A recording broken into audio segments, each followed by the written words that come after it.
Welcome back to Dave's Gone By on this New Year's show. Well, it's already post-New Year, isn't it?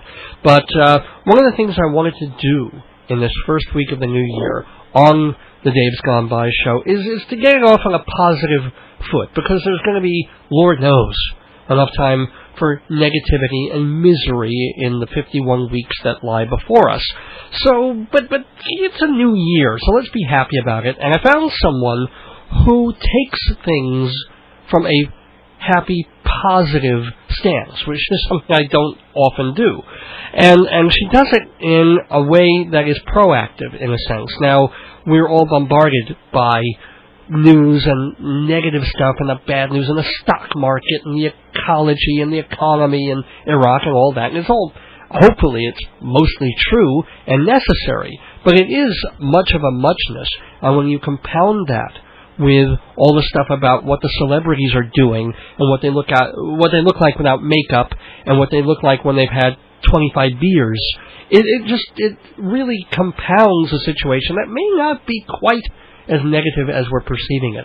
So a woman named GERI Weis-CORBLEY decided to do something about it, something positive, and yet something that isn't, sugary sweet and kind of ooky. It's actually just a darned nice idea. And GERI is with us in the neighborhood to tell us what that idea is. Hey, GERI. Hey, Dave. How you doing? Happy New Year. Thanks. Good to be here. So, what was your idea?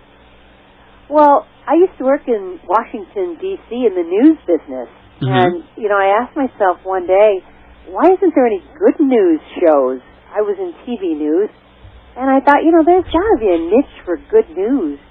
And my colleagues firmly told me that good news doesn't sell. And so I didn't bring it up again. But I really didn't buy it, because at the time, Oprah was getting big with her Angel Network, and there were other examples. Reader's Digest was #1, and they have hero stories, and Parade magazine has always got the inspiring. I said, why not? But I did leave the news business after about 10 years, and I went home to raise kids, and that's when the World Wide Web hit. And I thought, here's my chance. I'm going to create the Good News Network. And so I did. Now, one thing I have to say is about 10, maybe 15 years ago, actually more, I was, trolling through the TV Guide, which we used to get back in the times when there weren't 3,000 channels, just say 30, and I would see once a week on some channel a show called Good News, and I was like, whoa! It struck me back then. What a nice idea. And it was something like 15 minutes long, and I'm like, they would just spend 15 minutes telling good news about things that were going on. And I only learned after trying to tune in that their idea of good news was the fact that Jesus had risen. Oh, yes. Yeah, that's got to be sort of confusing to you, because if people Google or try and find even your thing, Well, that's the nice thing is, if you do Google, and a lot of people, they get just downright depressed someday. One day will come around and they'll have had enough of news, and they just Google good news.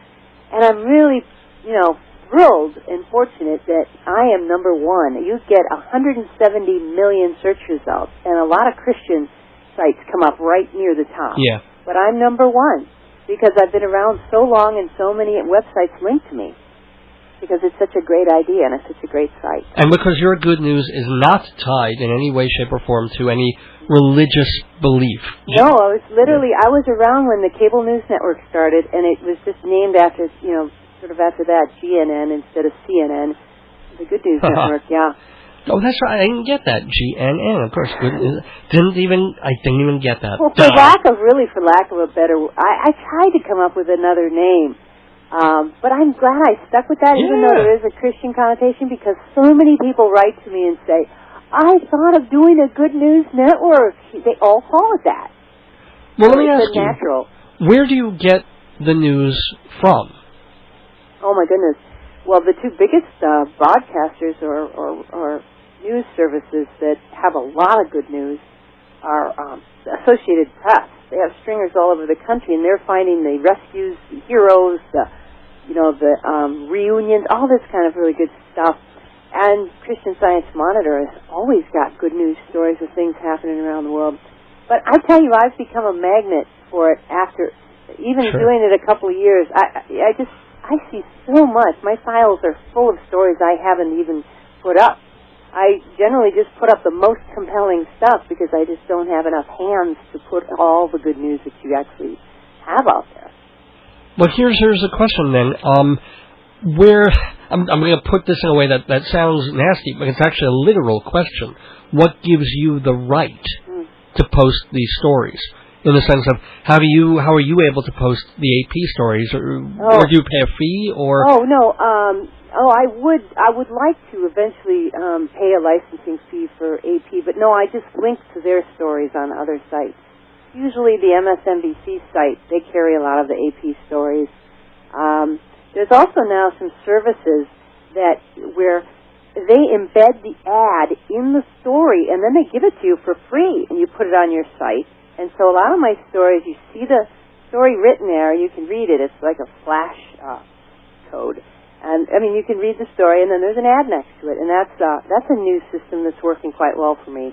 So you don't mind having the ads because the stories are coming in free, and if people click, they click. Mm-hmm. So is there any content that you pay for, or it's all just coming to you, and your basic job is to sort through it, but it's all free? There used to be a service, it's out of Vermont, called the American News Service, and I did pay for that.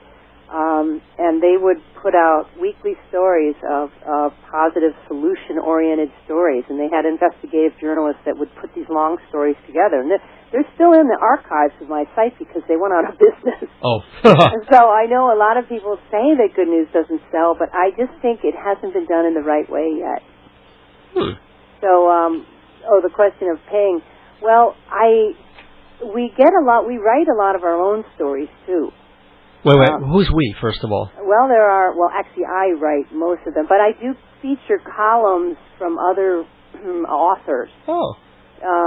Positive psychology is a movement in this country that's growing, and a lot of the people, the practitioners, they write articles, and I feature them, such as 7 steps to be happier that you can take right now or in the next hour, something like that. Also, they're not so much news stories; those are already human interest kind of feature things. I put them in the inspired section. I have an opinions section, and so I put those types of stories in there. There are a lot of how to be happy and how to be grateful and those and they're very popular on my site. Okay. Liz, I'll bet you there was one news story this week that I'll bet you makes your website. Did you hear about the window washer? Oh, yeah, it's on there. I figure. Yeah. I mean, now, is that a good news story? Because, his brother died. Well, no, I think it is. And I would put that under inspired. I think those kinds of stories, they inspire us to believe that, to not be afraid of accidents, really, literally. I mean, kids fall from, third-story windows, or, people have fallen out of planes and live, So, in other words, it inspires you to believe that you can actually live through any accident. It's kind of, I think it's inspiring. Okay. He may walk again. I guess it also depends how you would treat that story. You could also treat the story as, my gosh, this guy with family and whatever, a life, and he's doing his job, and he falls out a window and may never walk again. And then you sort of see the positive side at the very end. Doctors say he may walk again. Well, he was up and he was chatting, and he was grabbing at the nurses. Yep, and I think that a lot of people can get in a car accident outside their door. They don't have to be a window washer to have something horrible, big accident happen to them. But I do like the stories that. Especially, and I do feature stories about people with huge disabilities, brain tumor, or, they lost all their limbs, and yet they're out there being really inspirational. They've become a motivational speaker in one case. Well, see, if I lost all my limbs, I'd be stumped, but I don't know what that means. We're talking with GERI Weiss-CORBLEY. He's very funny, too, the guy that lost all his limbs. He's just hysterical. Is he really? Constantly, yeah. Okay. He makes jokes of his own, self, and he kids the audience. He shows them how he can answer the phone. How? He flips it.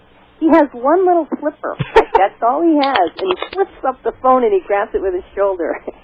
Wow, and I thought he'd just have to get by on charm. Whoa, that's so cool. He has a lot of it, tell you. Oh, my gosh. That's neat, actually. Yeah. We're There's talking a video on the site. You can, Google it. Is there really a video of this guy? Yes, there's a video of him on my website. Wow. His name is Nick. Go to my site and search under Nick, N-I-C-K, and he's an Australian. Nick the Australian, is it quadriplegic? Is that the word that they use? Because he doesn't have quadriplegic means the limbs aren't working. Quadriplegics are usually the wheelchair bound. Yeah. I don't no know. arms. It's called No Arms, No Legs, No Worries. God. I love it. Australian Nick Vujicic was born without but today is a motivational speaker. Yeah, so just search for Nick on my site. It's the first one that comes up. Whoa. No worries. No worries. Well, yeah, on a story like that, okay, I guess you can take a very positive attitude about it. Now, GERI Weiis-CORBLEY, we're talking with her about her site, goodnewsnetwork.org, where she compiles solely good or positive or inspirational news. And you started, how long ago? Was it 99? 97. 97. My 10th anniversary was in August. But you took a break. Yes, I did. What happened? I got into politics I just was smitten by the Dean for America campaign, and like so many others, left their lives and their families to go to Iowa and Wisconsin and other places and campaign for him. But so there was a point where I couldn't do both at once, and so I said, I'm going to take a sabbatical, and it turned out really good for my readers, although some were really moaning, saying, this is not good news. Yeah, it was bad news. But it turns out that I learned all about technology, about blogging and how to do a meetup, use the meetup website, social networking sites, just all kinds of things in the Dean campaign that I then took after Terry lost. And I worked, once Dean dropped out, I worked to register Democrats. Oh, so you just... See, I would have been completely upset and the hell with politics after the whole Dean thing. I mean, the fact that he... I wasn't, and because I thought for sure we were going to win. Even up until election night, I was convinced that Terry would win. Oh. So I really was crushed. I mean, I was grieving.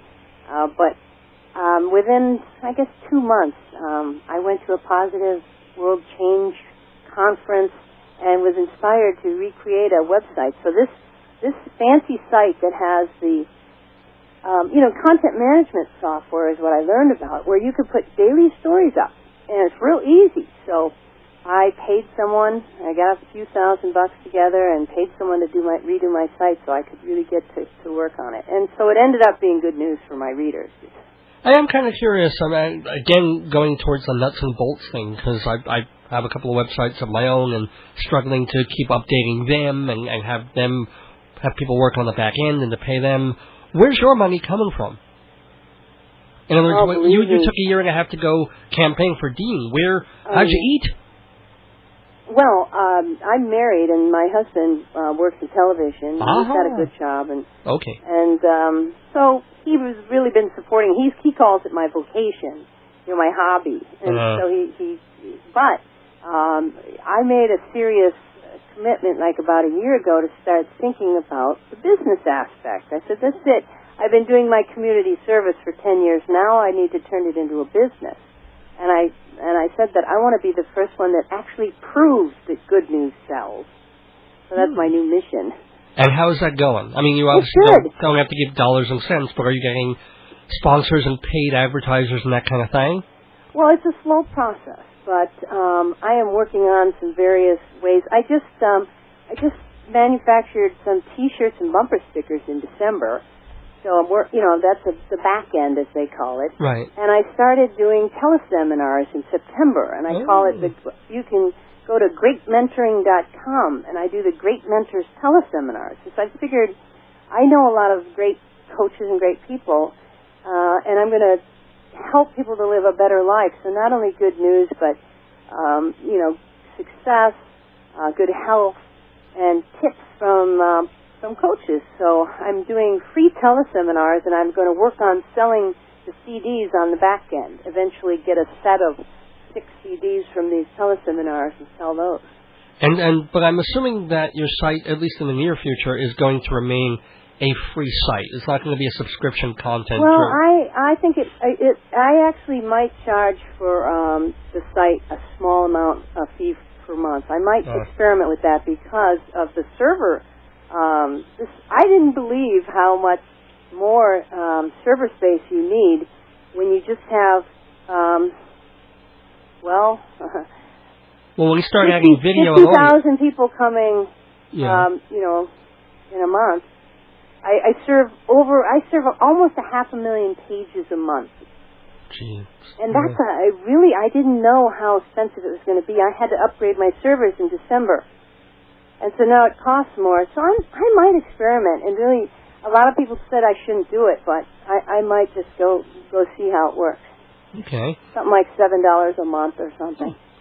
And one thing, I'm kind of curious, over all of, let's say, last year, since we are at the beginning of the new year, aside from old Stumpy Nick, who's already my favorite story of the day, were there any one or two of your very, very favorite news stories of last year? Well, I was surprised by the story of an oil company doing a really great thing. And that is a company called Murphy Oil Corporation. They provide all the gasoline for Sam's Club and stuff down south. They decided that they would pay college tuition for every high schooler in their hometown of El Dorado, Arkansas, for 20 years. And 4 years of college tuition paid for every high schooler that comes out of that high school.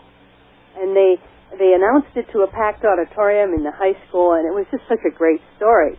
And since then, the Today Show has done actually another, they did an update a couple weeks ago. Yeah. And there's a family, they got a family that moved there because of this. They have 4 kids, and they said we wouldn't be able to afford college, so they moved to El Dorado, Arkansas. Are there any other industries or businesses in El Dorado, or well, was it that a was one of the town? purposes, is to make it a place where people come instead of a place where people leave from. Interesting. Okay. How about one more?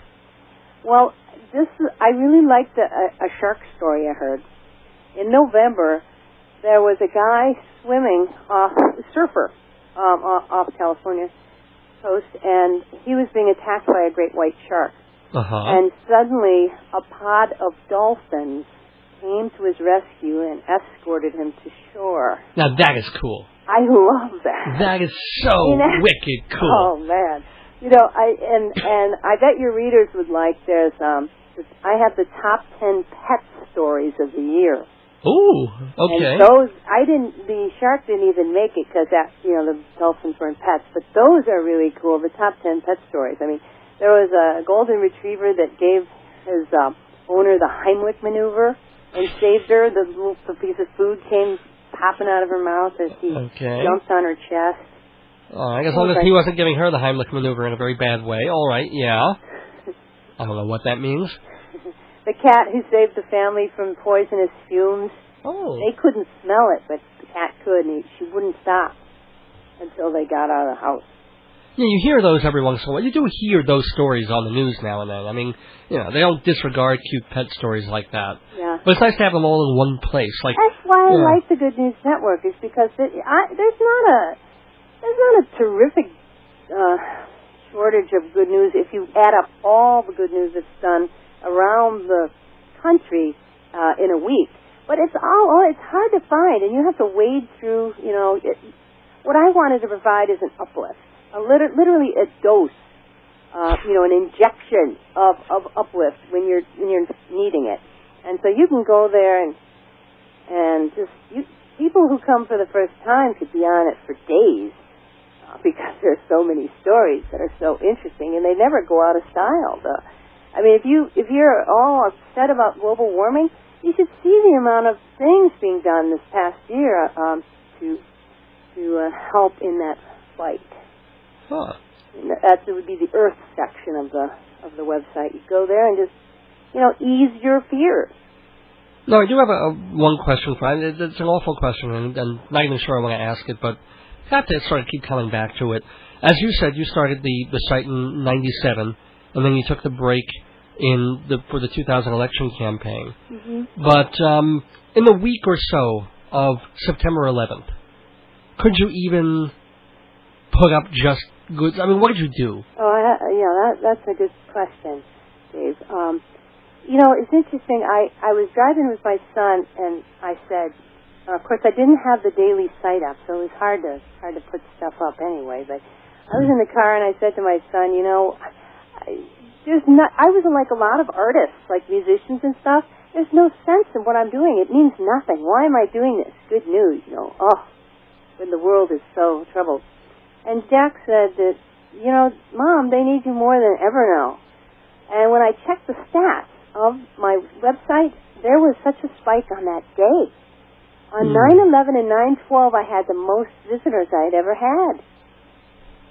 So, I guess that it really is needed in the worst of times. But there's a special website, a newsletter that I invite everybody to come and download that's free on the site. At the bottom of the site, you'll see links and resources. And I give away my September 11th commemorative newsletter. And you can see all the stories that I put out after that happened. These are so many good news stories that come out of tragedy, out of crisis. Well, people who survived, That's when the heroes emerge. And it's so heartwarming to read the stories of people around the country and what they did. Okay. I see where you're going. I got it. Okay, makes sense. Yeah. As I said, I think it's a really neat idea, and I'm also thrilled that, again, it's not tied to religious or Democrat, Republican. Although I guess you do have somewhat liberal tendencies. I would have to imagine those are sort of there. But it's divorced on a certain level from politics and all that kind of stuff. It's just about making people a little bit happy with positive things that they can read about that are true things that are going on. And as you said, they just give us a little lift. Yeah, really, Christians would feel as comfortable as anyone there, or Republicans, although I did put an op-ed piece up the day before the caucuses. This is the only time I've written about politics since the Dean campaign. So I did talk about the hope. I said it's called Daring to Hope, because I really dared not to hope that, that... So I assume you're an Obama. Yes, I am. Got it. But like you said, I stayed away. I didn't even look at a debate this year. I didn't even look at a speech or hear a speech. And that day I was driving somewhere, and I heard Obama start to speak on a channel, and I stopped and I listened, and that's what made me write the story. Well, cool. It was very hopeful. Well, it's the prerogative. It's your website, and you're the editor. Op-ed. Everybody does op-ed. Yeah. And anyway, it's been a lift for us to be able to talk to GERI Weiss-CORBLEY. Again, she's the founder and the editor of GoodNewsNetwork.org. GERI, great having you in the neighborhood. And Dave, if your listeners want an uplift sent to their email to their inbox every week, we have a free newsletter, the top 10 good news of the week. All they have to do is... latest edition just went out tonight. So they just have to go to the website and opt in for that. Yeah, just a little subscribe. It's there. There's you don't have to log in as a user or anything. There's a subscribe to the newsletter, and it's a free. It comes out the top 10 good news of the week. Well, and they'd enjoy that. Well, it's been great news talking to you. Well, good, Dave. I hope that keeps you warm for a few days at least. Thanks, GERI. All right, Dave. Take care.